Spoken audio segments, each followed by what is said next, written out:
Alors, j'ai vu Dieu, le Père Noël Poisson, nous montre sa manière bien particulière à lui de nous faire découvrir la tendresse et l'amour infini de Dieu. Le Père Noël Poisson. J'ai vu Dieu. Il y a de quoi, quand on ne connaît pas l'individu qui le dit, de douter un petit peu, de se demander s'il n'y a pas déclenché un petit peu là, s'il n'y a pas quelque chose qui ne fonctionne pas bien dans sa tête. Il a vu Dieu, lui. J'ai vu Dieu. Et vous voyez Dieu, et nous voyons Dieu dans les personnes que nous rencontrons, dans les événements de la vie, si nous sommes à l'écoute de Dieu. Si notre amour pour Dieu est assez grand, on le voit là où il est.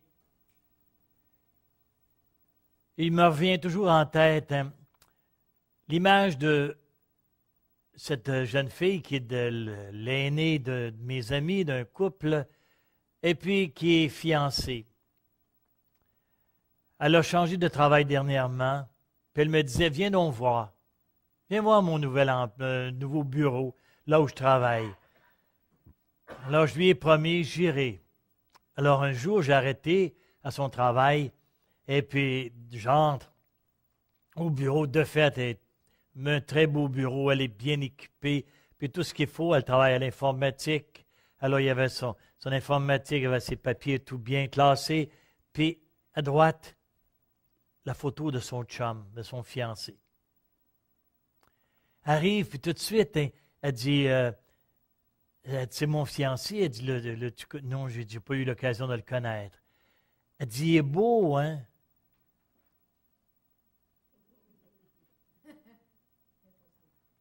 J'ai pas dit oui ni non, mais moi, je n'ai pas le même regard qu'elle sur son type. On peut dire, il n'est pas laid, mais on ne peut pas dire que c'est une beauté. Mais elle le voit avec les yeux de son cœur. Voyez-vous? C'est là que toute la différence. Elle le voit avec les yeux de son cœur. Elle l'aime. Et tout en parlant, bien, elle ouvre le tiroir, puis elle sort une belle chemise, là, sport, vraiment très jolie. Fait qu'elle me dit, elle dit, regarde, elle dit, je lui ai acheté ça. Elle dit, penses-tu que ça va bien lui faire? Mais j'ai dit, tu as eu du goût, parce qu'elle est très belle, cette chemise-là. J'ai dit, c'est son anniversaire prochainement. Elle dit non. Mais elle dit, à l'heure du dîner, je suis allé au centre d'achat, puis en marchant dans le mail, j'ai vu dans la vitrine là, cette chemise-là, puis elle dit, ça m'a sauté aux yeux, puis je lui ai dit, je vais lui acheter, ça lui fera certainement très bien. Elle le porte dans sa pensée, pas juste quand elle est avec lui, pas seulement quand elle est au bureau, puis elle voit la photo, partout où elle va, elle porte dans son cœur, la photo et l'amour de son fiancé. Mais c'est la même chose avec Dieu. Quand on est amoureux de Dieu, quand on est en amour avec Dieu, on le voit partout. Comme elle le voit, elle le porte partout, son fiancé. C'est ça, l'amour. C'est tellement fort. Alors j'ai vu Dieu quand j'ai été malade. Je l'ai vu Dieu. Dans ma souffrance, oui. Dans le médecin qui prenait soin de moi. Dans l'infirmière qui venait donner mes traitements. Dans la préposée aux malades qui venait m'aider à marcher quand on m'a permis de me lever pour faire quelques pas dans le corridor après mon infarctus. Mais toujours revient en tête la grande question. Pourquoi la souffrance? Pourquoi la maladie? Si Dieu existe, si Dieu est si bon, pourquoi des enfants naissent-ils infirmes? Pourquoi? Pourquoi des jeunes à 7, 8, même 5 ans, cloués à leur fauteuil roulant et cela pour la vie? Pourquoi? Pourquoi la violence et des enfants qui sont victimes de la violence? Pourquoi? Pourquoi Dieu ne vient-il pas enlever la souffrance? Il dit qu'il nous aime et puis on souffre, et puis il me semble que ce serait tellement facile pour lui de venir nous enlever notre souffrance. Où est-il Dieu dans ma souffrance? D'abord, Dieu ne veut pas la souffrance. Ça, tenons-le toujours pour certitude, Dieu ne veut pas la souffrance. Oui, mais, comme j'entends souvent me dire, oui, mais Dieu permet la souffrance. Non, Dieu ne permet pas la souffrance. Mais voyons donc, est-ce qu'un parent, un papa, une maman permettrait à son enfant de prendre un risque et puis de traverser la rue, puis d'aller faire frapper puis être blessé? Jamais. Dieu ne permet pas la souffrance. Ni la veut, ni ne la permet. Ben oui, mais alors, qu'est-ce qu'il fait? D'abord, la souffrance, elle est inhérente à notre vie d'homme et de femme sur terre. Le fait de naître, de venir au monde, nous sommes déjà un élément de souffrance. Un jour ou l'autre, on va avoir à souffrir. Et déjà, en naissant, c'est notre première mort. En naissant, c'est notre première mort. Parce que mourir veut dire passage. Hein? Quand on a une funéraille, on va dire, on fait le rite de passage. Alors, passer de ce monde, une rupture avec ce monde, pour vivre une autre vie. L'enfant qui vient au monde, c'est sa première mort. Il fait le passage du monde du sein maternel au monde dans lequel nous vivons.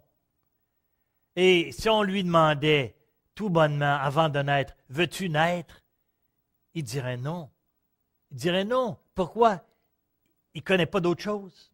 Et le seul monde qu'il connaît, c'est le monde du sein maternel, là où il est au chaud, il est bien porté, il est dans les os de sa mère, il est près de son cœur, il est bien nourri. L'enfant ne connaît pas d'autre monde de vie que celle-là. Et c'est tellement un choc quand il naît que l'enfant pleure. Hein, on lui nettoie les narines, la bouche, les oreilles, et puis on le lave, et puis l'enfant, c'est sûr qu'il sent plus là, la sécurité. Il a tout perdu. Là, dans le sein de sa mère, il était compressé, alors il était serré dans les os et tout le corps de sa mère. Mais maintenant, il est comme en chute libre. Alors, c'est la raison pour laquelle, après l'avoir lavé, eh bien, on va le déposer sur le ventre de sa mère, des fois même avant. Déposer sur le ventre de sa mère pour qu'il entende les battements de son cœur encore, qu'il sente en sécurité. C'est sûr qu'il ne s'en souviendra pas une fois rendu à l'âge de 20-25 ans. Pas du tout. Mais c'est quand même la nature humaine. Alors, il entend les battements de son cœur qu'il a entendus tellement de fois dans sa vie. Alors, ça le rassure. Puis ensuite de ça, bien, là, on le met dans cette petite bassinette, puis on serre fort, fort, fort les couvertures. Là. On voit les petits poupons, la pouponnière, là, et des petits points de même, là, puis ça d'ordure. On leur donne cette sécurité. C'est la première mort qu'on vit. Et tout au cours de notre existence, la souffrance, tôt ou tard, on va la rencontrer dans notre vie. Parce qu'on est des êtres limités, des êtres incarnés, limités. On est ici en ce monde que pour un temps. Comme on a été dans le sein maternel que pour un temps, ainsi dans notre monde, et ensuite, bien là, on sera pour l'éternité dans l'autre monde, le monde définitif. Donc, et dans les êtres limités, bien, il y a l'âge, il y a l'usure, l'usure. Ma maman est décédée à 94 ans, et puis elle était usée. Elle n'a jamais été malade de sa vie, elle n'est jamais allée à l'hôpital une seule fois de sa vie. Ma mère n'a jamais pris de pilule pour le maux de tête, jamais. Elle nous contait tout ça, puis mes neveux n'en revenaient pas, eux autres qui étaient jeunes, puis non plus souvent des pilules. Alors, elle avait une bonne santé, mais ces derniers temps, dans les derniers 6 mois, crise cardiaque, édème pulmonaire, les intestins qui ont bloqué, les reins qui ont bloqué. Voyez-vous, l'usure faisait que le système ne pouvait plus accomplir la fonction qu'il avait coutume d'accomplir. C'était usé. Ma mère est morte, on pourrait dire, d'usure ou, si vous le voulez, de vieillesse. On est des êtres limités. Tôt ou tard de notre vie, on peut prendre un virus, un microbe. Ça peut être le fameux virus du Nil ou AH1N1 dont on a tellement entendu parler et contre lequel on a reçu un vaccin peut-être aussi. Hein. Les cataclysmes naturels, glissements de terrain qui engendrent des souffrances, des morts. Alors les parents qui perdent leur enfant dans l'école qui a croulé, hein, c'est des souffrances, un deuil, leur enfant qui est mort dans l'écoulement de son terrain. Puis c'est toujours, est-ce qu'il a souffert? C'est toujours la grande question. Est-ce qu'il a souffert? Est-ce que ça a été long avant de mourir? J'aurais tellement voulu être là pour l'aider à s'en sortir. La foudre, le feu, des éléments naturels qui occasionnent des morts. Et on entend là, avec les fameux ouragans, il y a toujours des morts à la suite de passage d'ouragans. C'est la nature. Des cataclysmes naturels. Il y a aussi nous qui parfois sommes des souffrances pour les autres. Notre égoïsme ne peut pas faire autrement que d'engendrer autour de nous des souffrances. Notre orgueil, notre désir d'avoir toujours raison, notre domination, nos paroles, nos jalousies qu'on a parfois envers d'autres, la violence, non pas toujours physique, mais des fois en parole ou en geste. Que je sois croyant ou non, dans ma vie, un jour ou l'autre, j'aurai à connaître la souffrance. Pourquoi elle est inhérente à notre nature humaine, à notre vie d'humain, si vous le voulez.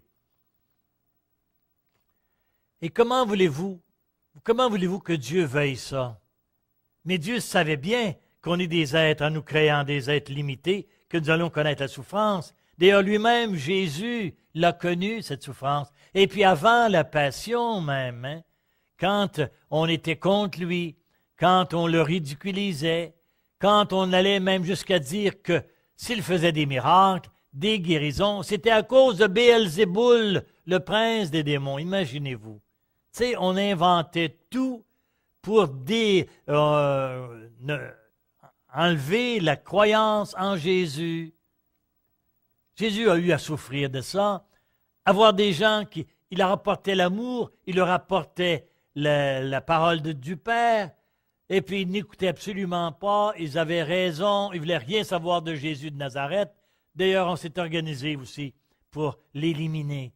Jésus a connu aussi la souffrance en tant qu'homme. Et puis, bien sûr que, ici, je ne parle pas de la souffrance aussi qui était celle de sa passion, hein, de sa passion. Et ici, j'aimerais vous dire que quand on parle de la passion de Jésus, avant d'être la passion dans son corps, que la flagellation, que le couronnement d'épines, que le ridicule qu'on lui faisait, les crachats au visage qu'on lui lançait sur la place publique, avant tout cela, cette passion-là, le portement de la croix et la croix, Jésus l'avait dans le cœur, la passion. Et c'était une passion d'amour, était passionné d'amour pour nous, Jésus.